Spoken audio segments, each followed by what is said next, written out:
Dear viewer, Newton drawing Tomé চ্যানেলের পক্ষ থেকে আমি রশিদ নিউটন আপনাদেরকে সাদর সম্ভাষণ জানাচ্ছি।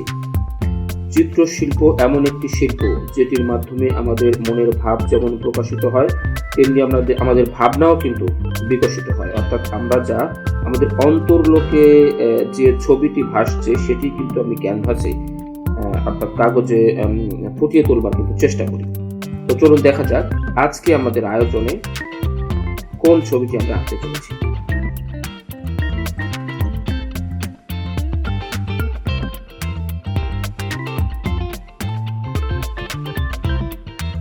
ছবি আঁকার কিন্তু কিছু নিয়ম কানুন রয়েছে। অর্থাৎ যারা জাত শিল্পী তারা কিন্তু আসলে তাদের ভেতরের প্রতিবিম্বটাকে কাগজে ফুটিয়ে তোলার চেষ্টা করে, তাতেই একটি সুন্দর ছবি হয়ে যায়। তবে কিছু নিয়ম কানুন কিন্তু রয়েছে, আর্টেরও কিন্তু কিছু গ্রামার রয়েছে।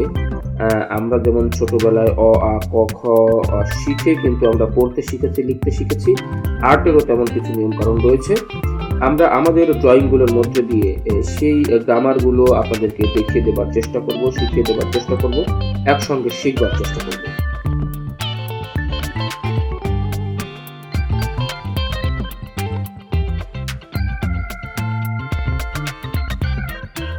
ডিয়ার ভিউয়ার্স, ড্রয়িং এমন একটি শিল্প, অর্থাৎ চিত্রাঙ্কন এমন একটি শিল্প যার মাধ্যমে আমাদের প্রতিভা যেমন বিকশিত হয়, প্রকাশিত হয়, তেমনি আমাদের ভেতরের যে একটি আকুতি, অর্থাৎ মুখের ভাষা ব্যবহার না করেও পেন্সিল, পেন বা রং তুলিতে যে মনের ভাব ব্যক্ত করা যায়, এটি কিন্তু ড্রয়িংয়ের একটি অন্যতম বৈশিষ্ট্য।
ডিয়ার ভিউয়ার্স, শেষ হয়ে এলো আমাদের আজকের ড্রয়িং।